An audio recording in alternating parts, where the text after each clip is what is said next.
ನಮಸ್ಕಾರ ಸ್ನೇಹಿತರೆ, ಇಂದಿನ ಈ ವಿಡಿಯೋಗೆ ನಿಮಗೆಲ್ಲರಿಗೂ ಸ್ವಾಗತ. ಇಂದಿನ ಈ ವಿಡಿಯೋದಲ್ಲಿ ನಿಮಗೆ 3991 ಸಿವಿಲ್ ಎಕ್ಸಾಮ್ ಪರೀಕ್ಷೆ ನೇಮಕಾತಿ ಬಿಟ್ಟಿದೆ ಅಲ್ವಾ, ಆ ಅಪ್ಲಿಕೇಶನ್ ಅನ್ನ ಹೇಗೆ ಅಪ್ಲೈ ಮಾಡಬೇಕು ಅನ್ನೋದನ್ನ ಸ್ಟೆಪ್ ಬೈ ಸ್ಟೆಪ್ ಹೇಳಲು ಬಂದಿದ್ದೇನೆ. ನೀಟಾಗಿ ವಿಡಿಯೋನ ಕಂಪ್ಲೀಟ್ ಆಗಿ ನೋಡಿಕೊಳ್ಳಿ. ನಮ್ಮ ಎಲ್ಲಾ ಸ್ಟೆಪ್ ಗಳನ್ನ ಫಾಲೋ ಮಾಡಿ ಅಪ್ಲಿಕೇಶನ್ ಅನ್ನ ಕರೆಕ್ಟ್ ಆಗಿ ತುಂಬಿ ಸ್ನೇಹಿತರೆ. ಬನ್ನಿ, ಮೊದಲಿಗೆ ನೀವು ಗೂಗಲ್ ಕ್ರೋಮ್ ಅನ್ನ ಓಪನ್ ಮಾಡಿಕೊಳ್ಳಿ. ಇಲ್ಲಿ ಡೈರೆಕ್ಟ್ ಗೂಗಲ್ ಅಲ್ಲಿ ಸರ್ಚ್ ಮಾಡಿ KEA ಅಂತ ಸರ್ಚ್ ಮಾಡಿ. ಸರ್ಚ್ ಮಾಡಿದ್ರ ಇಲ್ಲಿ ಆಪ್ಷನ್ ಬರುತ್ತೆ KEA ಹೋಮ್ ಅಂತ. KEA ಹೋಮ್ ಅಂತ ಕ್ಲಿಕ್ ಮಾಡಿದ್ರ ಇದರ ಫುಲ್ ಫಾರ್ಮ್ ಬಂದ್ಬಿಟ್ಟು ನಿಮಗೆ ಏನ್ ಬರುತ್ತಪ್ಪ ಅಂದ್ರೆ ಕರ್ನಾಟಕ ಎಕ್ಸಾಮಿನೇಷನ್ಸ್ ಅಥಾರಿಟಿ ಅಂತ ಬರುತ್ತೆ. ಕರ್ನಾಟಕ ಪರೀಕ್ಷಾ ಪ್ರಾಧಿಕಾರ ಅಂತ ಕನ್ನಡದಲ್ಲಿ. ಇಲ್ಲಿ ಬಂದು ನೇಮಕಾತಿ ಸೆಕ್ಷನ್ ಅನ್ನ ಕ್ಲಿಕ್ ಮಾಡಬೇಕು. ಇಲ್ಲಿ ಸಿವಿಲ್ ಇದೆ, ಸಿವಿಲ್ ಕಾನ್ಸ್ಟೇಬಲ್ ನೇಮಕಾತಿ 2026. ಇದರಲ್ಲಿ ಎರಡಿದೆ ಸ್ನೇಹಿತರೆ, ಒಂದು ಕಲ್ಯಾಣ ಕರ್ನಾಟಕ ಇದೆ, ಒಂದು RPC ಅಂದ್ರೆ ನಾನ್ ಕಲ್ಯಾಣ ಕರ್ನಾಟಕ ಅಂತ ತಿಳಿದುಕೊಳ್ಳಬಹುದು. ಇದರಲ್ಲಿ ಯಾವುದೇ ಪೋಸ್ಟ್ ಅಪ್ಲೈ ಮಾಡಿ ಮುಂದಿನ ಎಲ್ಲಾ ಆಪ್ಷನ್ಸ್ ಗಳು ಸೇಮ್ ಇರುತ್ತೆ. ನಾವು ಕ್ಲಿಕ್ ಮಾಡ್ತಾ ಇದ್ದೀನಿ ಕಲ್ಯಾಣ ಕರ್ನಾಟಕನ ಕ್ಲಿಕ್ ಮಾಡ್ತಾ ಇದ್ದೀನಿ. ಅರ್ಜಿ ಸಲ್ಲಿಸುವ ಲಿಂಕ್ ಅನ್ನ ಕೊಟ್ಟಿದೆ, ಕ್ಲಿಕ್ ಮಾಡಿ. ಕ್ಲಿಕ್ ಮಾಡಿದ್ರೆ ಸಾಕು ಸ್ನೇಹಿತರೆ. ಇಲ್ಲಿ ಸ್ಟೆಪ್ ಬೈ ಸ್ಟೆಪ್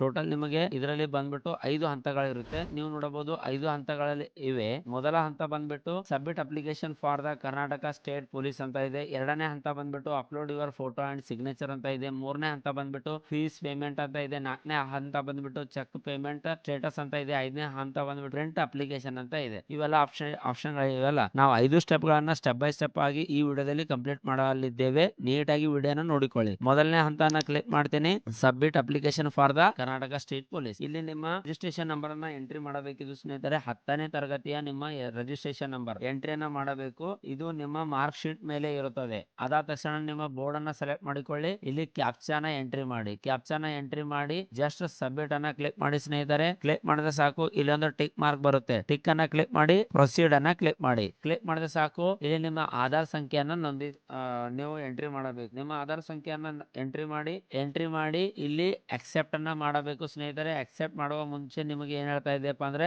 ನೀವು ಇದನ್ನ ನೀಟಾಗಿ ನೋಡಿಕೊಂಡು ಟೈಪ್ ಮಾಡಿ ಅಂತ ಹೇಳ್ತಾ ಇದೆ. ಈ ಪ್ರತಿಯೊಂದು ಆಪ್ಷನ್ ಕೂಡ ನೀವು ನೀಟಾಗಿ ಓದಬೇಕು ಸ್ನೇಹಿತರೆ. ಇಂಗ್ಲಿಷ್ ನಲ್ಲಿ, ಕನ್ನಡದಲ್ಲಿದೆ. ಇಲ್ಲಪ್ಪ ಅಂದ್ರೆ ನೀವು ಕೇಳಬಹುದು. ಇದು ವಾಯ್ಸ್ ಓವರ್ ನಲ್ಲಿಯೂ ಕೂಡ ಇದೆ. ಮತ್ತು ನಿಮ್ಮ ಆಧಾರ್ ಅಥೆಂಟಿಕೇಶನ್ ಮಾಡಕ್ಕೆ ನಿಮಗೆ ಟೋಟಲ್ ಇಲ್ಲಿ 4 ಆಪ್ಷನ್ ಕೊಟ್ಟಿದ್ದಾನೆ. ಮೊದಲ ಆಪ್ಷನ್ OTP, ಎರಡನೇ ಆಪ್ಷನ್ ಫೇಸ್ ಕ್ಯಾಪ್ಚರ್, ಮೂರನೇ ಆಪ್ಷನ್ ಫಿಂಗರ್ ಪ್ರಿಂಟ್, ನಾಲ್ಕನೇ ಆಪ್ಷನ್ ಬಂದ್ಬಿಟ್ಟು ಐರಿಸ್ ಕ್ಯಾಪ್ಚರ್ ಅಂತ. ಈಗ ನಿಮ್ಮ ಒಳ್ಳೆ ಆಪ್ಷನ್ ಬಂದ್ಬಿಟ್ಟು ಇದರಲ್ಲಿ ಬೆಸ್ಟ್ ಆಪ್ಷನ್ ಅಂದ್ರೆ OTP ಇರುತ್ತೆ. ಯಾಕಂದ್ರೆ ಇವೆಲ್ಲ ಡಿವೈಸ್ ಗಳು ನಿಮ್ಮ ಹತ್ರ ಇರುವುದಿಲ್ಲ. ನೆಕ್ಸ್ಟ್ OTP ಅನ್ನ ಕ್ಲಿಕ್ ಮಾಡಿ ಸ್ನೇಹಿತರೆ. ನೀವು OTP ಕ್ಲಿಕ್ ಮಾಡಿದ್ರೆ ಸಾಕು, ನಿಮ್ಮ ಮೊಬೈಲ್ ಗೆ ಒಂದು OTP ರಿಸೀವ್ ಆಗುತ್ತೆ. ಆ OTP ಅನ್ನ ಇಲ್ಲಿ ನೀವು ಜಸ್ಟ್ ಎಂಟ್ರಿ ಮಾಡಿದ್ರೆ ಸಾಕು. ಇಲ್ಲಿ ನೋಡಬಹುದು ನಮ್ಮ ಮೊಬೈಲ್ ಗೆ ಒಂದು OTP ಜಸ್ಟ್ ರಿಸೀವ್ ಆಗಿದೆ. ಆ OTP ಅನ್ನ ನಾನು ಇಲ್ಲಿ ಎಂಟ್ರಿ ಮಾಡ್ತೀನಿ. OTP ಅನ್ನ ಎಂಟ್ರಿ ಮಾಡಿದ್ರೆ ಇಲ್ಲಿ OTP ನೀವು ಕೇವಲ 120 ಸೆಕೆಂಡ್ ಗಳಲ್ಲಿ ಸಬ್ಮಿಟ್ ಮಾಡಬೇಕು. ಸಬ್ಮಿಟ್ ಅನ್ನ ಕ್ಲಿಕ್ ಮಾಡಿ. ಕ್ಲಿಕ್ ಮಾಡಿದ್ರೆ ನೀವು ನೋಡಬಹುದು ಇಲ್ಲಿ ನಿಮ್ಮ ಅಪ್ಲಿಕೇಶನ್ ಓಪನ್ ಆಗಿದೆ.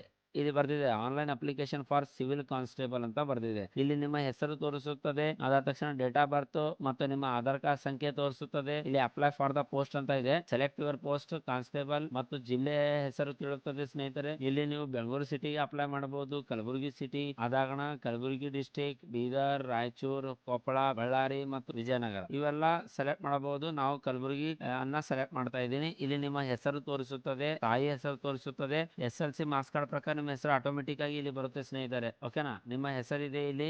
ಅದು 10ನೇ ತರಗತಿಯಲ್ಲಿ ಹೇಗಿರುತ್ತಲ್ವ ಮಾರ್ಕ್ ಶೀಟ್ ಮೇಲೆ ಅದೇ ರೀತಿ ತಾಯಿ ಹೆಸರಿದೆ, ತಂದೆ ಹೆಸರು ಕೂಡ ಇದೆ. ಇಲ್ಲಿ ನಿಮ್ಮ ಜೆಂಡರ್ ಕ್ಲಿಕ್ ಆಗಿರುತ್ತದೆ ಆಟೋಮೆಟಿಕ್ ಡಿಫಾಲ್ಟ್ ಆಗಿ. ಮಿಸ್ಟೇಕ್ ಇದ್ರೆ ನೀವು ಚೇಂಜ್ ಕೂಡ ಮಾಡಿಕೊಳ್ಳಬಹುದು. ಇಲ್ಲಿ ರಿಸರ್ವೇಶನ್ ಮೀಸಲಾತಿ ಅಂತ ಇದೆ. ಪ್ರವರ್ಗ ನೀವು ಯಾವ ಗೆ ಸಂಬಂಧಪಟ್ಟಿದ್ದೀರಾ, SC ST ಪ್ರವರ್ಗ 1 2A 2B 3A 3B ಅಂತ ಇದೆ. ಇದನ್ನ ಕ್ಲಿಕ್ ಮಾಡಿಕೊಳ್ಳಿ. ಅದಾಗಣ ನಿಮ್ಮ ಅರ್ಜಿ ನೀವು ಇದರಲ್ಲಿ SC ಕಾಸ್ಟ್ ನಲ್ಲಿ group A, group B, group C ಒಳ ಮೀಸಲಾತಿ RD ಸಂಖ್ಯೆ ನಿಮ್ಮಲ್ಲಿ ಕಂಪಲ್ಸರಿ ಇರಬೇಕು ಸ್ನೇಹಿತರೆ. ನಿಮ್ಮ ಬಳಿ ಒಳ ಮೀಸಲಾತಿ ಅರ್ಜಿ ಸಂಖ್ಯೆ ಇದ್ದಲ್ಲಿ ಇದನ್ನ ಕ್ಲಿಕ್ ಮಾಡಿ ಇಲ್ಲಿ RD ನಂಬರ್ ಅನ್ನು ಎಂಟ್ರಿ ಮಾಡಬೇಕು. RD ನಂಬರ್ ಅನ್ನ ಎಂಟ್ರಿ ಮಾಡಿದ್ರ ನೆಕ್ಸ್ಟ್ ಆಪ್ಷನ್ ಬಂದ್ಬಿಟ್ಟು ಇಲ್ಲಿ ನಿಮ್ಮ ಡೇಟ್ ಆಫ್ ಬರ್ತ್ ಇರುತ್ತೆ. SLC ಮಾರ್ಕ್ಸ್ ಕಾರ್ಡ್ ಮೇಲೆ ಹೇಗಿರುತ್ತಲ್ಲೋ ಅದನ್ನ ಕನ್ಫರ್ಮ್ ಮಾಡಿಕೊಳ್ಳಿ. ಅದಾದ ತಕ್ಷಣ ಅಡ್ರೆಸ್ ಇರುತ್ತೆ. ಅಡ್ರೆಸ್ ಸ್ನೇಹಿತರೆ ನಿಮ್ಮ ಆಧಾರ್ ಸಂಖ್ಯೆಯಲ್ಲಿ ಹೇಗಿರುತ್ತಲ್ವಾ, ನಾನು ನಿಮಗೆ ಹೇಳ್ತೀನಿ ಅದೇ ರೀತಿ ಟೈಪ್ ಮಾಡಿ. ಓಕೆನಾ, ಆಧಾರ್ ಮೇಲೆ ಹೇಗಿರುತ್ತೆ ಆ ಕಂಪ್ಲೀಟ್ ಅಡ್ರೆಸ್ ಅನ್ನ ನೀವು ಟೈಪ್ ಮಾಡಬೇಕು. ಟೈಪ್ ಮಾಡಿದ್ರ ನಿಮ್ಮ ರಾಜ್ಯವನ್ನು ಸೆಲೆಕ್ಟ್ ಮಾಡಿಕೊಳ್ಳಿ. ಅದಾಗ ನಿಮ್ಮ ಜಿಲ್ಲೆಯನ್ನು ಸೆಲೆಕ್ಟ್ ಮಾಡಿಕೊಳ್ಳಿ. ಅದಾದ ತಕ್ಷಣ ನಿಮ್ಮ ತಾಲೂಕನ್ನ ಸೆಲೆಕ್ಟ್ ಮಾಡಿಕೊಳ್ಳಿ ಮತ್ತು ನಿಮ್ಮ ಪಿನ್ ಕೋಡ್ ಹಾಕಿ. ಈಗ ನಿಮ್ಮ ಪ್ರೆಸೆಂಟ್ ಅಡ್ರೆಸ್ ಮತ್ತು ಪರ್ಮನೆಂಟ್ ಅಡ್ರೆಸ್ ಎರಡೂ ಸೇಮ್ ಇದ್ರೆ ಇದನ್ನ ಕ್ಲಿಕ್ ಮಾಡಬೇಕು ಎಸ್ ಅಂತ. ಅಥವಾ ಇಲ್ಲದಿದ್ದರೆ ನೀವು ಕ್ಲಿಕ್ ಮಾಡಬೇಕು ನೋ. ಈಗ ನಮ್ಮ ಎರಡು ಅಡ್ರೆಸ್ ಏನಿದೆ ಸೇಮ್ ಇದೆ, ಅದಕ್ಕೋಸ್ಕರ ನಾವು ಕ್ಲಿಕ್ ಮಾಡ್ತೀವಿ ಎಸ್. ನೆಕ್ಸ್ಟ್ ಆಪ್ಷನ್ ಬರುತ್ತೆ ಸ್ನೇಹಿತರೆ ಮೊಬೈಲ್ ನಂಬರ್. ನಿಮ್ಮ ಮೊಬೈಲ್ ನಂಬರನ್ನು ನೀವು ಎಂಟ್ರಿ ಮಾಡಬೇಕು ಮತ್ತು ನಿಮ್ಮ ಇಮೇಲ್ ಸಂಖ್ಯೆಯನ್ನು, ಇಮೇಲ್ ವಿಳಾಸ, ಇಮೇಲನ್ನು ಎಂಟ್ರಿ ಮಾಡೋ ಮೂಲಕ ನೀವು ಮುಂದಿನ ಹಂತಕ್ಕೆ ಮತ್ತೆ ಹೋಗಬಹುದು. ಇಲ್ಲಿ ಕ್ವಶನ್ ಬಂದ್ಬಿಟ್ಟು ಆರ್ ಯು ಮ್ಯಾರಿಡ್? ನಿಮ್ಮ ಮದುವೆ ಆಗಿದ್ದರೆ ಎಸ್ ಅನ್ನು ಕ್ಲಿಕ್ ಮಾಡಿ, ಇಲ್ಲಾಂದರೆ ನೋ ಅನ್ನು ಕ್ಲಿಕ್ ಮಾಡಿ. ಗ್ರಾಮೀಣ ಅಭ್ಯರ್ಥಿ ಇದ್ದರೆ ಎಸ್ ಅನ್ನು ಕ್ಲಿಕ್ ಮಾಡಿ, ಇಲ್ಲಾಂದರೆ ನೋ ಅನ್ನು ಕ್ಲಿಕ್ ಮಾಡಿ. ನೀವು ಕನ್ನಡ ಮಾಧ್ಯಮದ ವಿದ್ಯಾರ್ಥಿಗಳಿದ್ದರೆ ಎಸ್ ಅನ್ನು ಕ್ಲಿಕ್ ಮಾಡಿ, ಇಲ್ಲಾಂದರೆ ನೋ ಅನ್ನು ಕ್ಲಿಕ್ ಮಾಡಿ. ಅದಾದ ತಕ್ಷಣ ನಿಮ್ಮ ಆಪ್ಷನ್ ಬಂದ್ಬಿಟ್ಟು ಯೋಜನಾ ನಿರಾಶ್ರಿತ ಅಭ್ಯರ್ಥಿ ಇದ್ದರೆ ಎಸ್ ಅನ್ನು ಕ್ಲಿಕ್ ಮಾಡಿ, ಇಲ್ಲಾಂದರೆ ನೋ ಅನ್ನು ಕ್ಲಿಕ್ ಮಾಡಿ. ಎಕ್ಸ್ ಮಿಲಿಟರಿ ಮ್ಯಾನ್ ಇದ್ದರೆ ಎಸ್ ಅನ್ನು ಕ್ಲಿಕ್ ಮಾಡಿ, ಇಲ್ಲಾಂದರೆ ನೋ. ಅದಾಗಣ ಇಲ್ಲಿ ನಿಮ್ಮ ಹತ್ರ ಕಲ್ಯಾಣ ಕರ್ನಾಟಕ KKRD ಅರ್ಜಿ ಸಂಖ್ಯೆ ಇದ್ದರೆ ಇಲ್ಲಿ KKRD ಅರ್ಜಿ ಸಂಖ್ಯೆಯನ್ನು ನೀವು ಎಂಟ್ರಿ ಮಾಡಬೇಕಾಗುತ್ತೆ ಸ್ನೇಹಿತರೆ. ಆ ಅರ್ಜಿ ಸಂಖ್ಯೆಯನ್ನು ನೀವು ಕಂಪಲ್ಸರಿ ಕಲ್ಯಾಣ ಕರ್ನಾಟಕದ ನೀವು ಕೂರ್ತಿರಪ್ಪ ಅಂದರೆ ಇಲ್ಲಿ ನೀವು ಕಂಪಲ್ಸರಿಯಾಗಿ ಇಲ್ಲಿ ನಿಮ್ಮ KKRD ನಂಬರ್ ಎಂಟ್ರಿ ಮಾಡಬೇಕಾಗಿರುತ್ತೆ. ಇಲ್ಲಿ ನಾನು ನನ್ನ ಕಲ್ಯಾಣ ಕರ್ನಾಟಕದ ಅರ್ಜಿ ಸಂಖ್ಯೆಯನ್ನು ನಾನು ಎಂಟ್ರಿ ಮಾಡ್ತೀನಿ. ಎಂಟ್ರಿ ಮಾಡಿದ್ರೆ ಸಾಕು, ನೀವು ನೋಡಬಹುದು ಇಲ್ಲಿ ಆಪ್ಷನ್ ನಮ್ಮ ಇನ್ಫಾರ್ಮೇಷನ್ ಆಟೋಮೆಟಿಕ್ ಆಗಿ ಲೋಡ್ ಆಗುತ್ತೆ.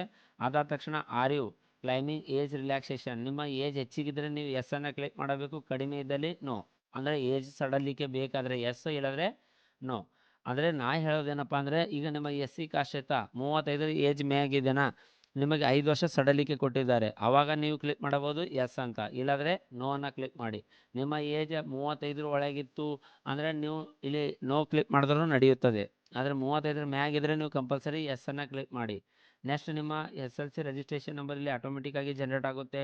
ಅದಾದ ತಕ್ಷಣ ವಿದ್ಯಾರ್ಹತೆ ಅಂತ ಇದೆ, ಇಲ್ಲಿ PUC ರಿಜಿಸ್ಟ್ರೇಷನ್ ನಂಬರನ್ನು ಎಂಟ್ರಿ ಮಾಡಿ ಸ್ನೇಹಿತರೆ. ನಿಮ್ಮ ರಿಜಿಸ್ಟ್ರೇಷನ್ ನಂಬರನ್ನು ಎಂಟ್ರಿ ಮಾಡಿ ಮತ್ತು ಇಲ್ಲಿ ಮಂತ್ ಇಯರ್ ಎರಡು ಸೆಲೆಕ್ಟ್ ಮಾಡಿಕೊಳ್ಳಬೇಕು. ಮಂತ್ ಮತ್ತು ಇಲ್ಲಿ ಇಯರ್ ಸೆಲೆಕ್ಟ್ ಮಾಡಿಕೊಂಡ್ರೆ ಇನ್ಫಾರ್ಮೇಷನ್ ಆಟೋಮೆಟಿಕ್ ಆಗಿ ಜನರೇಟ್ ಆಗುತ್ತೆ.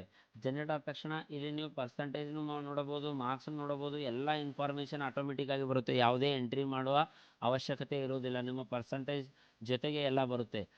Name of the certification board Karnataka pre university ಅಂತ ಇದೆ, ಕರ್ನಾಟಕ ಪ್ರೀ ಯೂನಿವರ್ಸಿಟಿ ಅಂತ ಇದೆ.